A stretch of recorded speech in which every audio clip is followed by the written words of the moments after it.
If I am bored with my life, that means a part of me is asleep. A part of my gifts or interests or passions are dormant. When you're in tune with who you are and what you carry and what makes you come alive, that's not boring. From To Be Magnetic, this is the Expanded Podcast with your host, Lacey Phillips.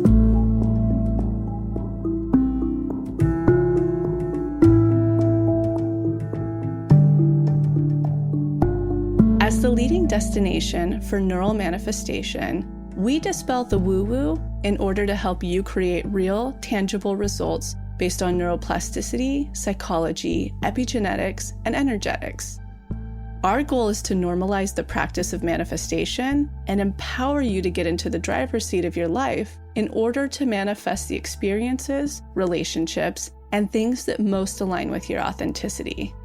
Part of our manifestation process entails expanding past your limiting subconscious beliefs. Therefore, by tuning into this podcast with interviews from experts, thought leaders, spiritual teachers, scientists, and those with neural manifestation success stories, you're starting the process of expanding your subconscious in order to see to believe that anything you desire is possible. And by pressing play, the process begins.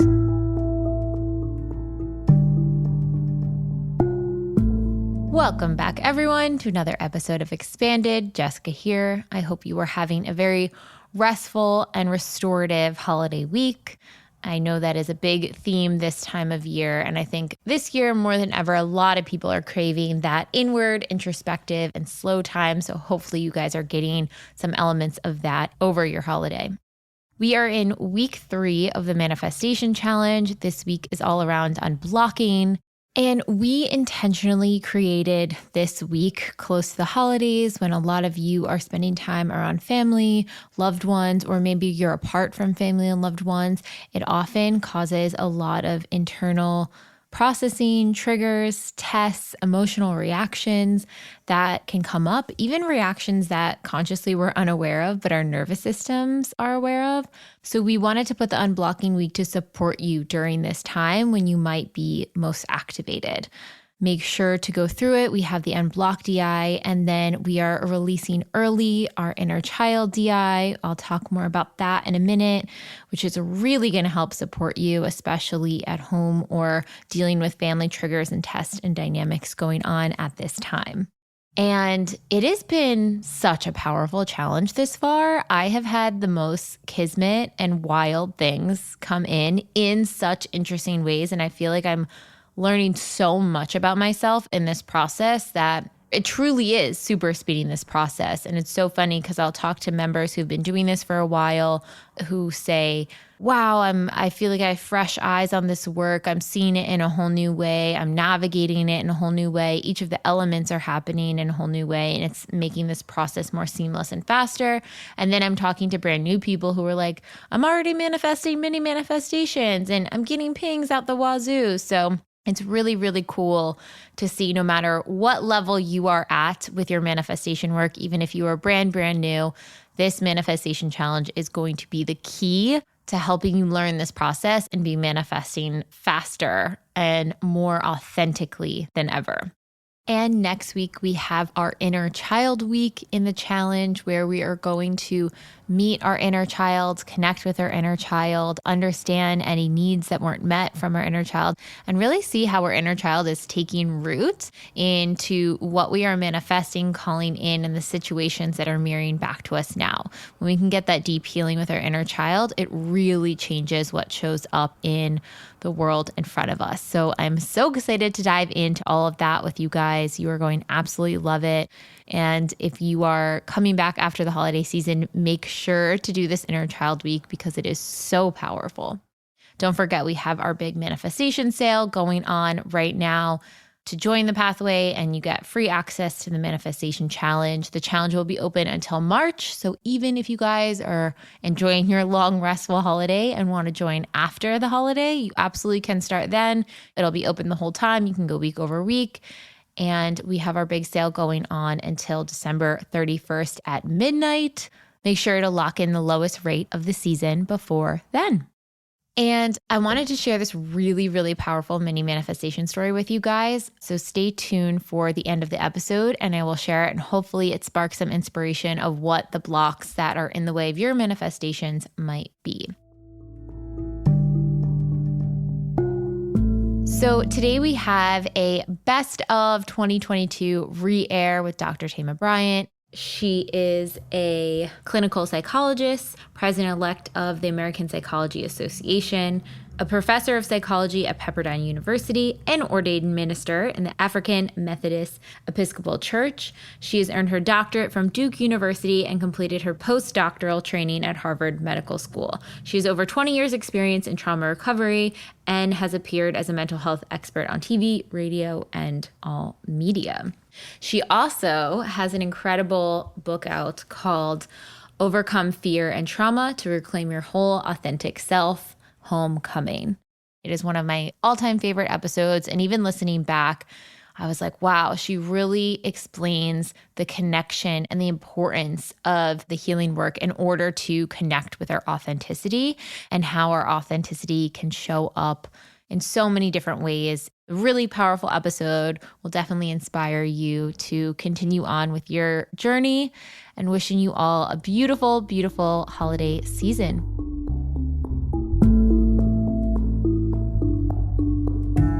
All right, on to the episode.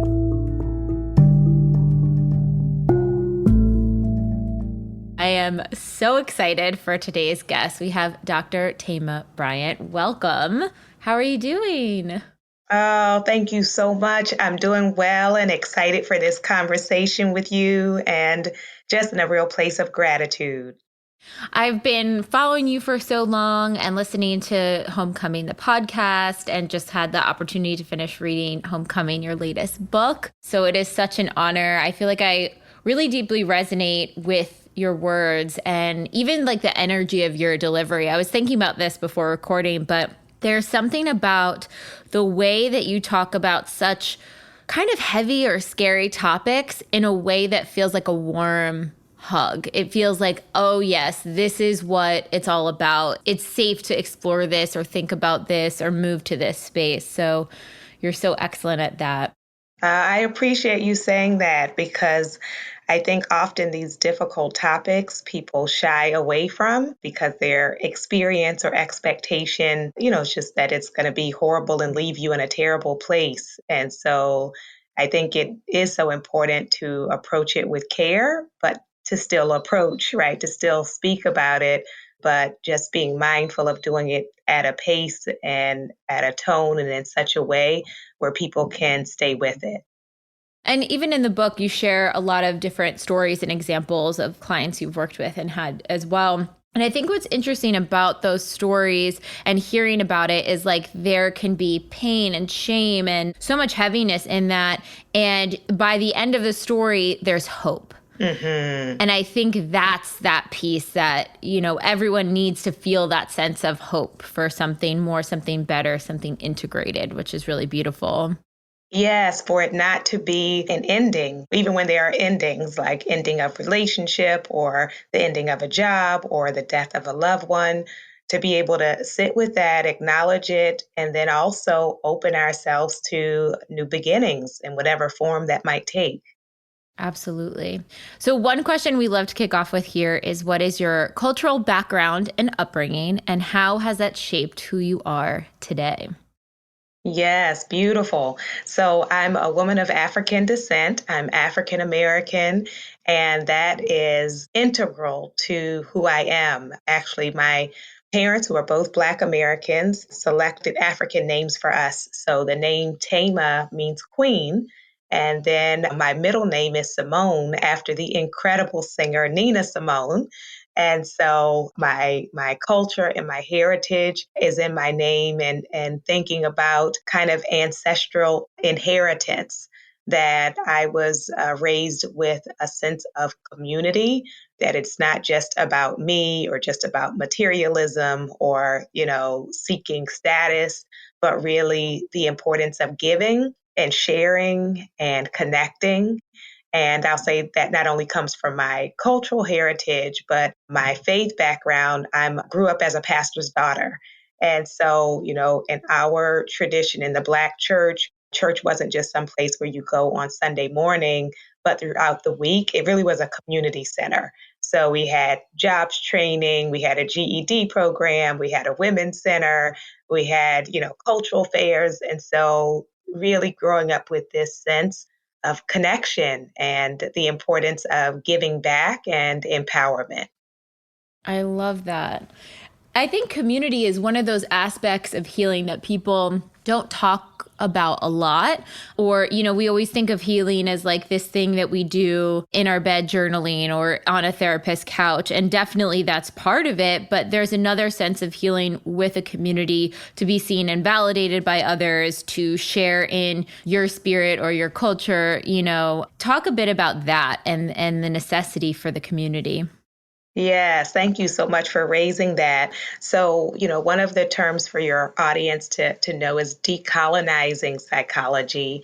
So, when we decolonize it, it's one, paying attention to context, the socio-political context in which we live and how oppression has affected us. But it is also highlighting cultural or indigenous ways of healing. And, one of the ways that most cultures utilize is healing in community. And so there was a powerful story that was told, I believe, in Rwanda, that US-based psychologists came over and claimed they were going to help them. And one of the community leaders reported, these people said they were going to help us heal, so we let them in. And they did not have any music. They did not have any dancing. And they separated us and took us into these dark little rooms and wanted us to tell all of the terrible things about our lives. And that was not healing. So we had to ask them to leave. Oh, and I just think that, right, is so powerful. Yeah. It's like, how are you going to make us feel better? You have no music. So there is healing that takes place in community. And even as a therapist, I'll say, and I do individual therapy, but I also do group therapy. And it is a different energy that can happen in group or even in family therapy or couples therapy, being able to connect with other people. Many of us carry so much shame. And so it can help to break it when I tell my truth to like one individual therapist, and it can break it on another level when I reveal myself, when I share my truth in a larger space or with more people and have it accepted and experience that it wasn't the end of the world for them to know that about me. So it really is a beautiful thing for us to have that community connection. And sometimes we can receive truth on another level when it comes from a member of your community. Sometimes as therapists, I may, say something encouraging to a client. And some clients may feel like, oh, well, like you have to say that, right? You're my therapist. Like you have to like me. But it hits on another level when someone who's a part of their circle responds with that support. Yeah, I think community, it's interesting. It's one of the things I have sort of in my mind for this year is like connecting deeper with community. What does that look like? How can I do that? Where do I seek those places? Where's sort of a first step you point people when they're like, you know what, I do need community in my life. I need to feel connected to people on a bigger level. Is it like looking up local things that are going on? Like, how do you instruct people to kind of seek out that community? Yeah, so there are so many different types. So you can first brainstorm about what you want to connect around. So if you're wanting connection around your mental health, there are organizations like NAMI, National Alliance on Mental Illness, that has peer-led support groups that are free. And so, then I can connect with people who are also dealing with their mental health. If you're politically minded, then getting involved in like a community group or a political organization. I'm someone who loves the arts. And so, now things are opening up a little better. So, like seeing if there are those spoken word coffee houses where I can go and whether I choose to share or not, just be around people who like love words and love poetry. Sometimes, people will think about taking a class, like a low stress class, but just something they want to learn about. That kind of structure can be helpful for people who have some social anxiety, because in some of the other more informal places, they might feel kind of a pressure, or how do I may show up, but then I don't speak to anybody. So if it's something that's more structured or facilitated, that may be more comfortable for others. So, and then of course, connecting either around your cultural community or around your faith community are other possibilities. Love that. So helpful. And we'll link all of the things that you mentioned as well in the show notes. And so the theme of your book is about authenticity, homecoming to yourself, coming home to yourself, really connecting with that soul essence of who we truly are. And that's something we talk about here at To Be Magnetic all the time, is authenticity, what it means to connect to that essence of who we are without the pain, shame, programming. So how would you describe your authentic self? It's such a powerful word and all encapsulating, but how do you describe that? So to be authentic is to first tell myself the truth, and then to live based on that truth that I have told myself. That second half is so vital, because people can sort of visualize their authentic truth. Okay, what would I be like if I didn't do this or that, or this didn't happen, or it did happen and I was able to heal and move on from it. And okay, got it. I have this idea of a person that I want to move towards being, but it's how you speak, act, interact, show up in the world to embody that. Yes, that's it, the embodiment. And so sometimes we have these wake up moments where you realize, I've been shrinking, I've been hiding, I've been pretending to either agree with everyone else, or I've been imitating. I've been being somebody else's authentic self in place of developing my own. And when we have that acknowledgement, it's not to get to a place of judgment or condemnation toward ourselves, but recognizing, like, when and why did I start pretending? That for some people, they kind of learned early that people don't like artsy people, or people don't like spirit people. And so, like, how do I have to show up to get people's approval? And then getting to a place of, is it worth it for them to approve of my performance when that is not actually me?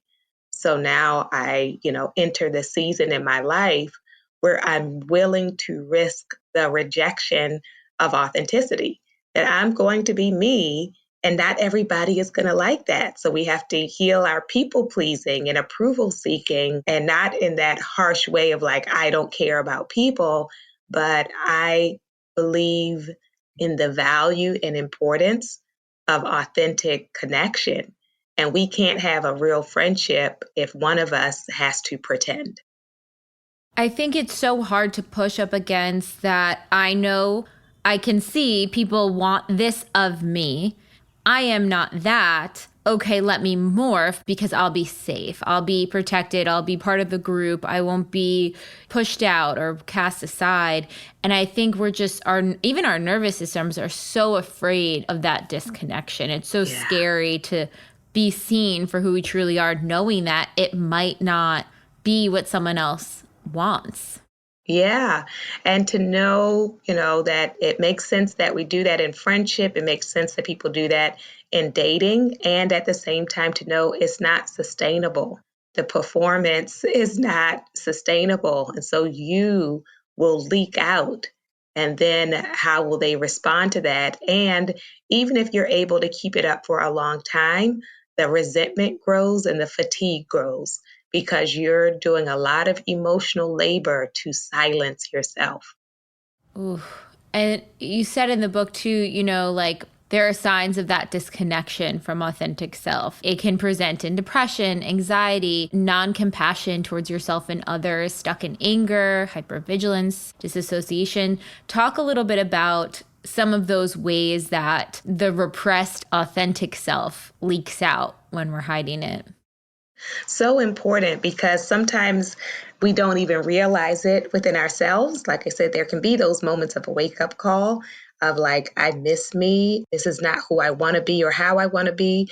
But there are other times in our lives where, you may think, oh, it's, pretty normal, or I'm just kind of going through the motions of living.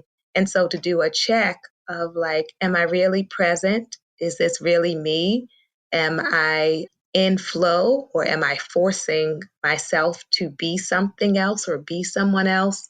And so, one of those signs is getting in that place of despair, of feeling the hopelessness and powerlessness and losing pleasure or enjoyment in anything. Because while initially you may be energized of like, oh, I have these people's approval or attention, one of the things we will discover is it is impossible to please everyone all the time, even when you're pretending. So it's like you went through all of that and still got rejected and still got abandoned, or people still talked mean about you, even though in your experience you didn't do anything, right? I didn't do anything and I tried to be nice, and they still organized against me. So that can be very disorienting and frustrating. And it also, if I'm living inauthentically, then it creates anxiety because it's the fear of, will I be found out? Because you'll feel like a fraud. And so, am I getting it right? Am I dressing right? Am I saying it right? Am I enough? So that perpetual anxiety. And then, that sense of numbness. So sometimes we don't recognize it in ourselves, but we have all at some point interacted with someone where you were clear they were physically present, but emotionally absent. And so the reality is sometimes that has been us, where the eyes are really dead. So you're sitting there, but you're not there. So that numbness can be an alarm for you of like, I don't want to just go in survival mode of like, let me just get through the day, get through the week, get through the month. And we can do that for years, yet really want to come alive. And Dr. Maya Angelou had this line, surviving is necessary, but thriving is elegant. And so it is important for us to survive, but we also have a longing for something more than that, to have an abundant, authentic life. I think when people are in those moments of disconnection from self, disconnection from their authenticity, they feel it. Even if they don't consciously know, it's leaking out in different ways. There's that longing, that hope that, wow, I feel like there's something more, and not more in the sense of items or things, but more in the sense of spiritual moreness. Yes, there is that longing for the more. And, another statement I share in there is, you're too gifted to be bored. So if I am bored with my life, that means a part of me is asleep. A part of my gifts or interests or passions are dormant. And so, because when you're in tune with who you are and what you carry and what makes you come alive, that's not boring. So if you find yourself in a vision desert, no ideas, no possibilities, then to consider what part of myself has been put to sleep. It's interesting because I've heard friends or people say, oh, it's so boring right now, nothing to do, nothing to do. And it's that disconnection speaking. It's not your circumstance. You don't need more money in this moment. I mean, you might for survival, but not for fun necessarily. You don't need more things or outside pieces. It's like, where are you abandoning your soul? Where are you abandoning your spirit? Yes, that self-abandonment, self-erasure, though, that's what we give up to be inauthentic under the guise of acceptance. And I teach at Pepperdine University, and I tell our students, if you make it to graduation but had to leave yourself behind, it wasn't worth it. If you are able to land the job you want, land the partner you want, and you're no longer you, it costs you too much. That kind of parlays into this next piece of busyness and how we mistake busyness or even outward success as being healed. Yes. Yeah. So important because it can trick other people and it can also trick us, and we live in a culture that puts a lot of emphasis on productivity, on labor, working, working, working. And, especially in the pandemic, then suddenly it was like, well, people know you're home if you're, at home. So this constant access of people not knowing like when to log off, right? That or when to not take the call. So no boundaries. And people get praised for being workaholics. They can get rewarded for that, which encourages self-erasure, which encourages self-neglect. And so you can have an incredible resume, very impressive, full of accomplishments, and feel empty inside. And so to really set the intention with yourself, I don't want merely the appearance of success. I want to be at home within myself. I want to be fulfilled within myself. I want to actually know I'm already enough, because sometimes what is driving that is this feeling of unworthiness that can come from a history of abandonment or trauma. And so this feeling of like perpetually needing to prove myself, and that can create a perfectionism and the sense that like nothing is ever enough. So even if you accomplish something or you get something, you don't really celebrate it, you don't enjoy it. Now your mind's immediately going to like, what's the next thing? What's the next? What's the next? We also stay busy to avoid thinking about the things that we actually need to heal. So it's avoidance. So if I work nonstop, or when I'm not working, I have to have the television on while I'm on the phone, while I'm playing a podcast, while I'm doing a million things, because the silence may feel impossible.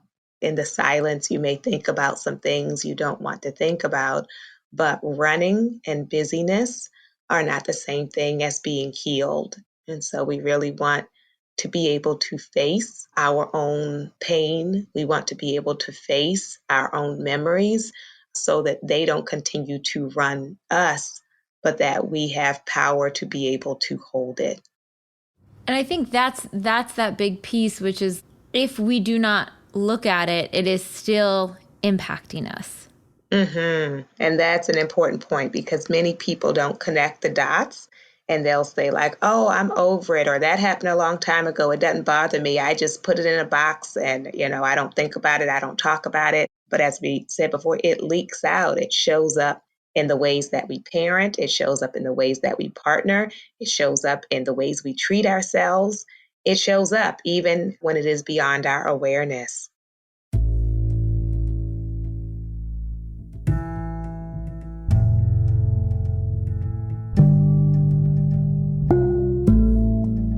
So I'm quickly interrupting this episode to invite you, if you're ready to start your manifestation journey, or if anything you've heard in our manifestation episodes has piqued your interest to begin. We have a la carte workshops in everything from the basics bundle, which is what we recommend to everyone who starts. It's the formula that actually teaches you how to manifest, unblocked inner child, and unblocked shadow. We also have a la carte workshops on love and money. But the real gem is the Pathway membership, because it encompasses every single workshop we have. It's a year-long membership with full access to the few a la carte offerings we have, and exclusive workshops not available anywhere else, such as the daily practice, which is what everybody in the Pathway uses, hopefully at least 3 times a week to daily, in order to truly create the new neural pathways that one needs in order to manifest, and houses the library of our deep imaginings, which is our unique hypnosis process that allows you to get into your subconscious and overwrite those old neural pathways, creating the new ones. And don't forget, our biggest sale of the year is going on right now, where you can join the Pathway for our lowest rates. Be sure to take advantage of the sale and check out the show notes for the link to join the Pathway and be manifesting with us in the new year. The sale ends December 31st at midnight. Okay, now back to the episode.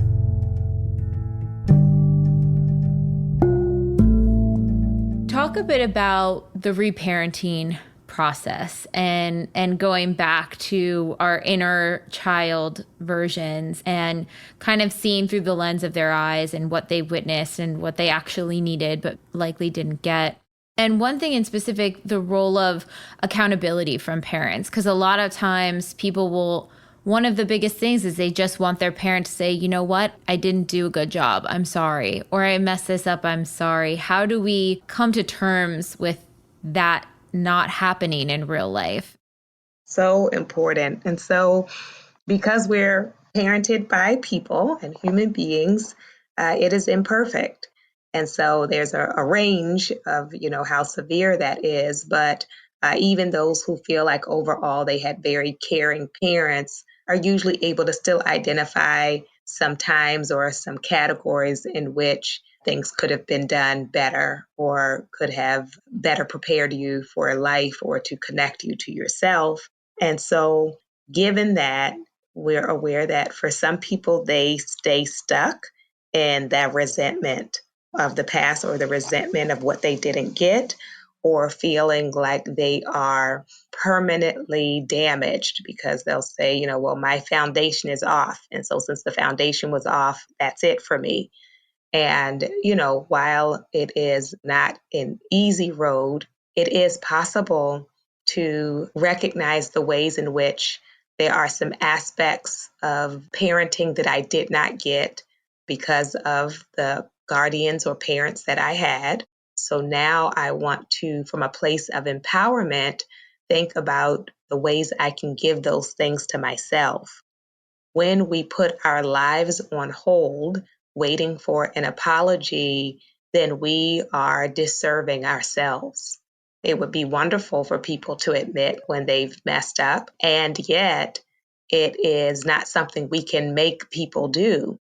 And so to not put my life on hold, making my ability to have a fulfilling life dependent on the very people who hurt me or harmed me is really becoming now self-sabotage, right? That I can't move on until they say sorry. So for us to grieve what we did not get, or to even have anger about the mistreatment, may have sadness and grief about it, about, what your child self was exposed to or did not receive. And it is unfair because you'll see other people that who had a different journey. And so it is important to not skip over that and to acknowledge it, and then to say, what do I want to do now going forward? So, there are different things that healthy parents do that I now want to do for myself. And so one of those examples is just around our care. So parents who are healthy and have, the resource access would say, to a child, you can't just eat candy and cake, right? Or you can't just live out of vending machines and drive-through windows. And so looking at, what am I feeding myself? Am I just letting myself drink soda and coffee, right? So to parent myself is to say, that's enough of that, and I'm going to drink water. A healthy present parent will set a bedtime and not have like a 7-year-old up at 2 a.m. So for me to say to myself, I need to create a sleep regimen. My sleep hygiene is important.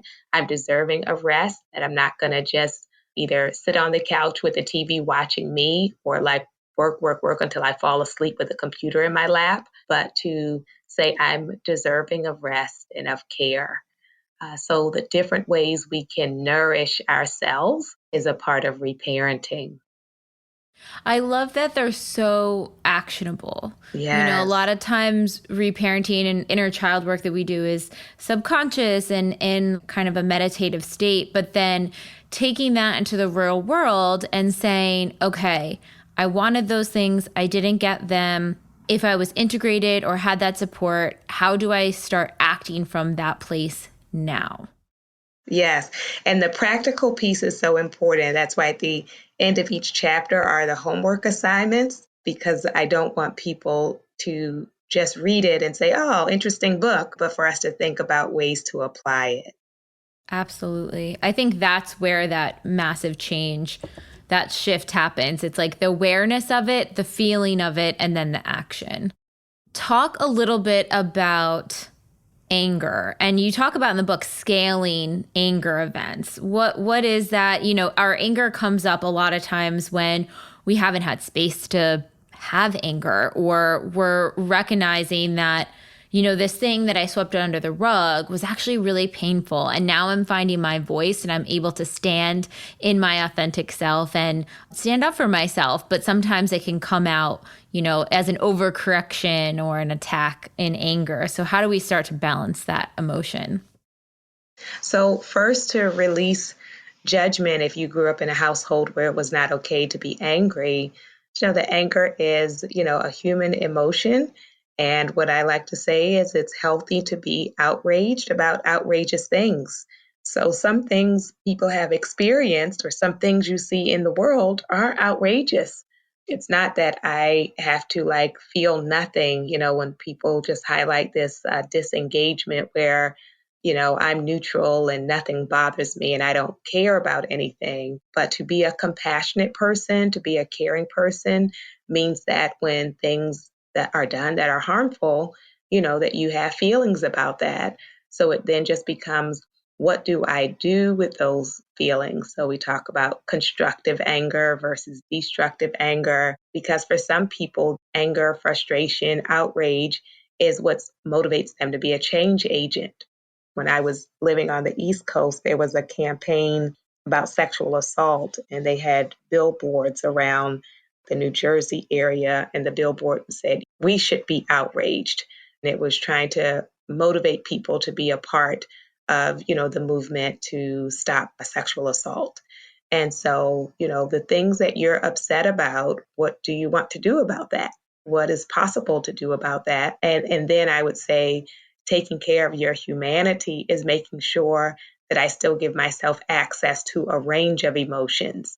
I think what happens for some people is the anger takes over everything else. And so now everything is suppressed and it's not sustainable to just live with rage. So I'm upset about these things. And are there any areas of your life that you have joy about, that you delight in? Is there anything you're excited about? Are there any ways in which you feel love? So to open ourselves to that.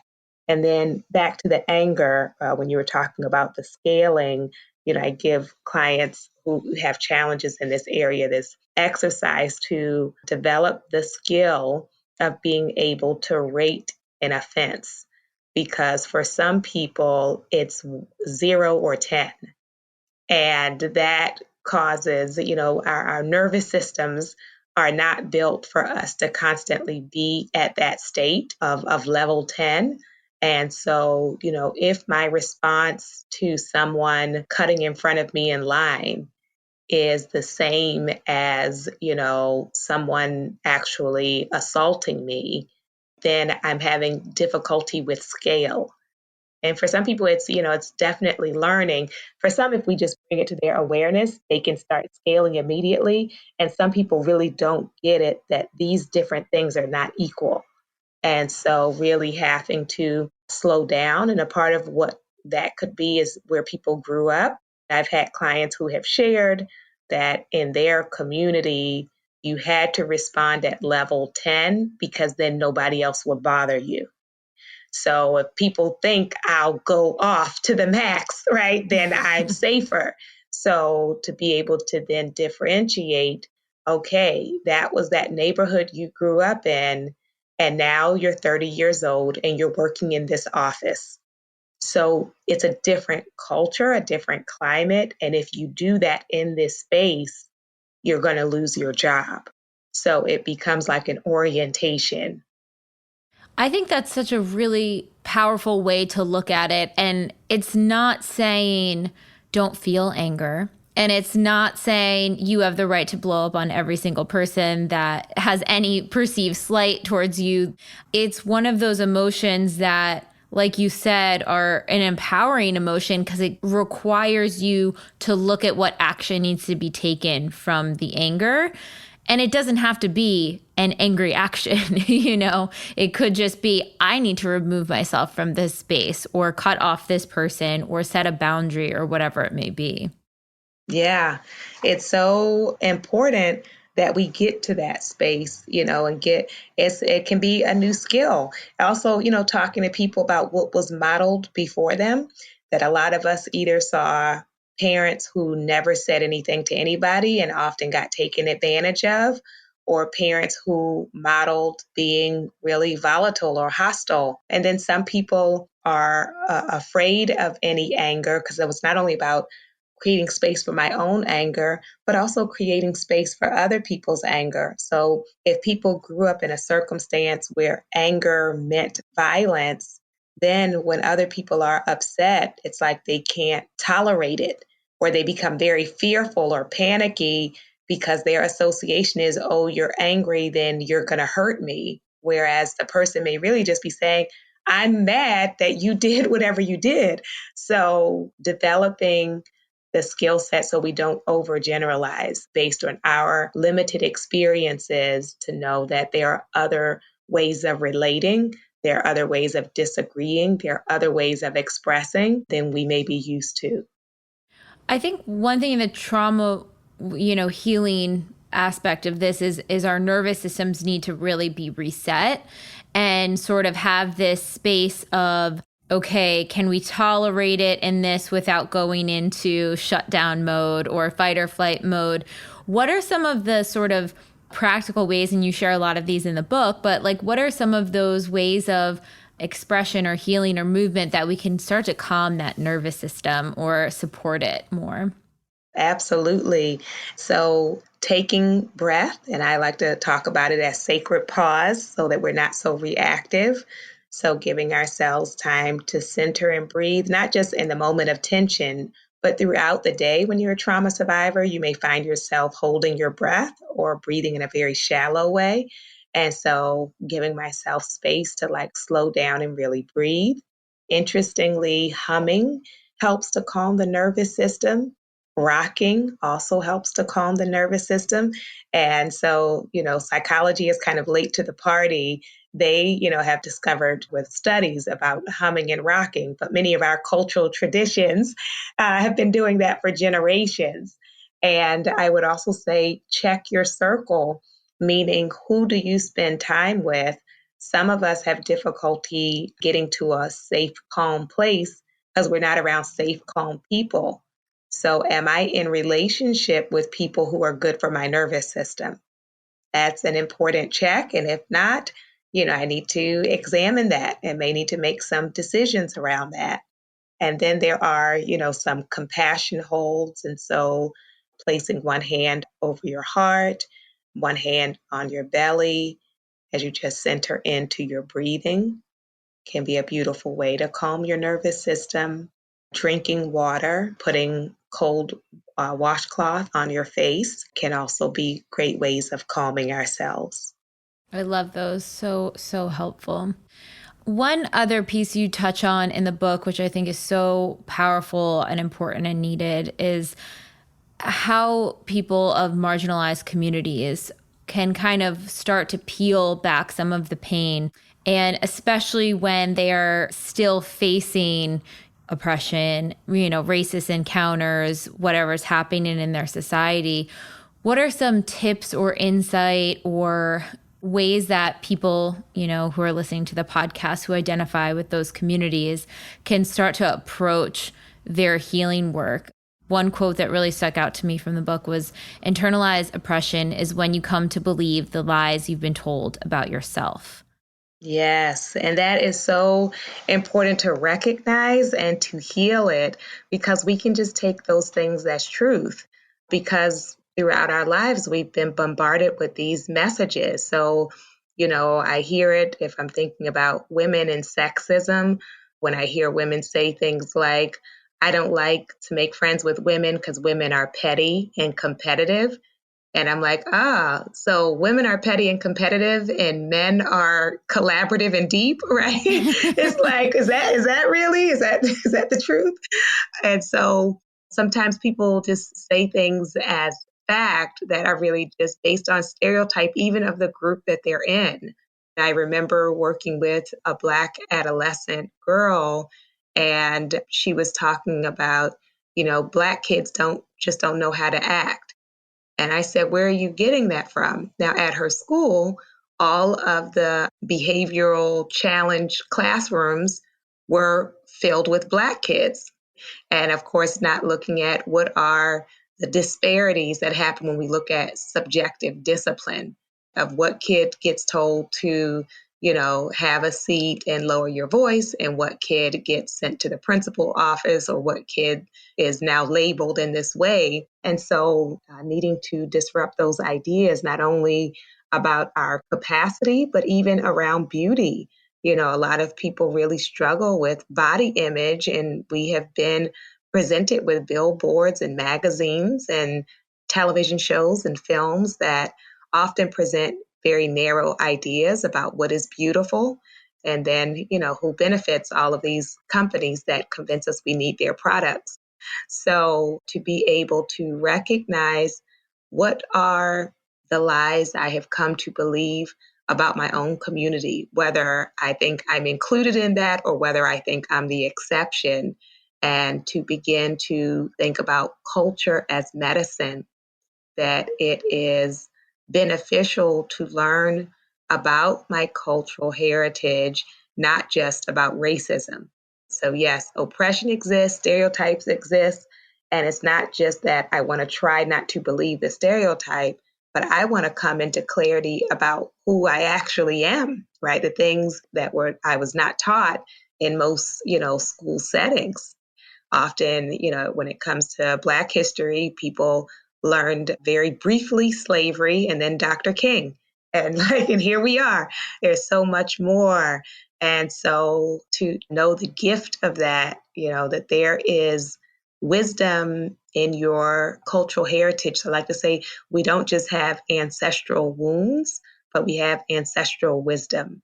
And so to learn the wisdom. Yes.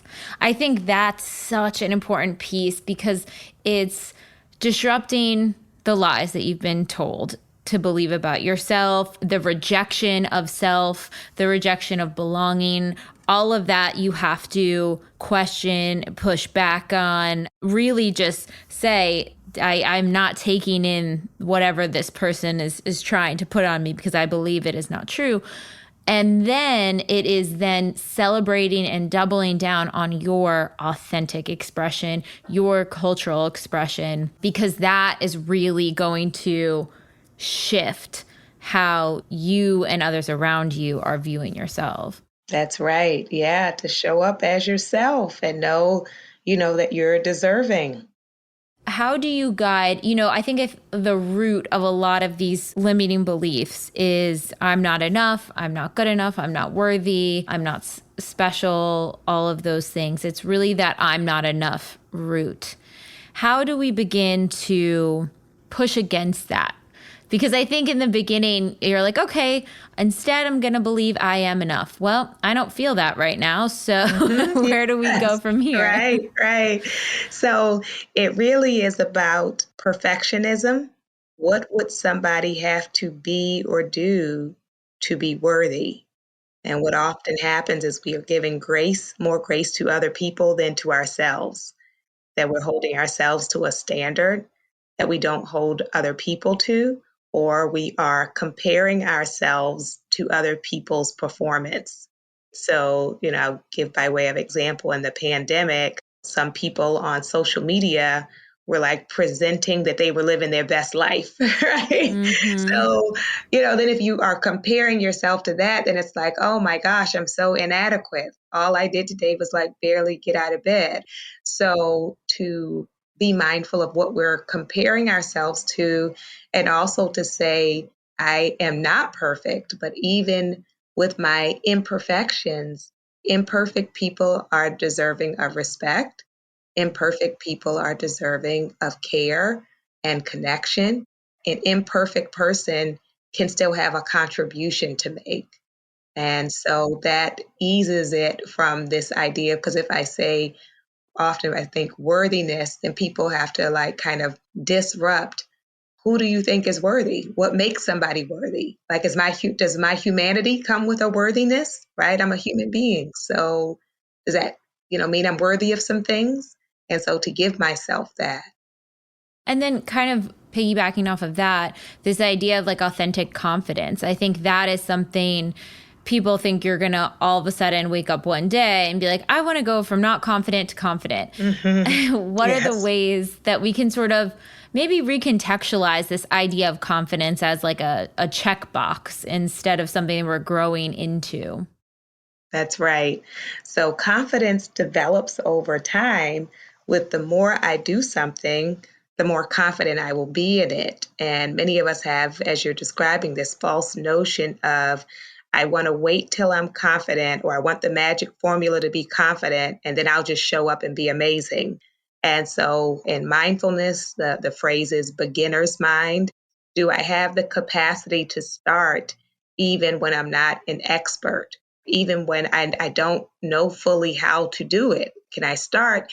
And as I engage in it, the more I do it, the confidence will grow. So, the example I gave in the book is when I first was as a graduate student, they would kind of be very selective about what clients they gave us, because we were beginners. And so when I left for my internship, and the first time I started being assigned clients who had more severe issues, at first I was startled, like, are you sure? Like, did you mean to assign that client to me? And, kind of try to figure out, like, what do I do? And the only way I now have confidence to do it is because I've done it several times, many, many times. And so when you feel that nervousness or that anxiety to not immediately quit, but, you can ask for support, for guidance, for mentorship, for people to explain it again, or to see if you can shadow someone as you develop the skills. First, thank you so much for this incredible conversation and for everything that you put out into the world, because it's so amazing and needed and necessary. And where can everyone find you and connect with you and read your books and continue to be encouraged to return to their self? Oh, thank you so much for having me. I really appreciated the questions and am happy for your audience to stay connected. So my website is drthema.com, and that's drthema.com. My podcast is called Homecoming, and it's on major platforms. You can follow me on Twitter, on Instagram, and just as of 2 weeks ago, you can follow me on TikTok. And so, right, I'm just joining that party. And on all of the platforms, I'm Dr. Thema. Amazing. And we'll have links for everything in the show notes, as well as for your books as well. Thank you so much. This has been such a beautiful conversation. Oh, thank you. All the best to you.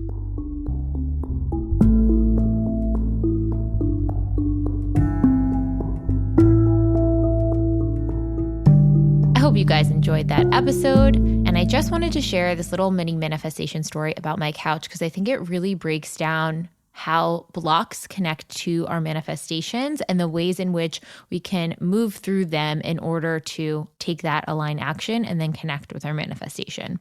You may have heard me talk about this on the How to Manifest Anything You Desire episode with Lacey, where I shared my expansion around the couch and what that looked like and felt like. So anyone needing expansion and expanders, take a peek at that episode.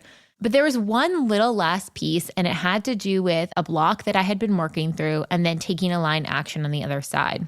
I think it's a really good example of how sometimes our blocks don't one-to-one line up with our manifestation in terms of what they are blocking. So one big block that kind of has been coming up in all of the things I'm calling in is it's rooting down to a similar one that Lacey's worked through a lot, which is like, my needs don't matter. And I can't state my needs. It's not safe to share them. I can't advocate for myself, that sort of mentality.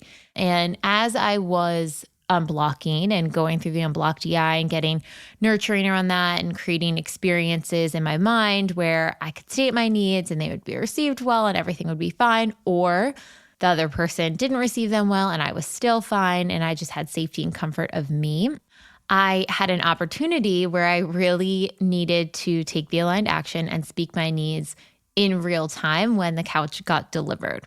So they bring it up through the elevator and the box sort of gets stuck. And they try and they wiggle and they do all these things. And I'm, kind of directing them like, try this angle and try the, whatever. And it's not coming through. And they look at me and they're like, I think we need to take it back. I think it's just not going to fit. And in that moment, I had a hit of intuition in my mind and I just heard, nope, this is your couch.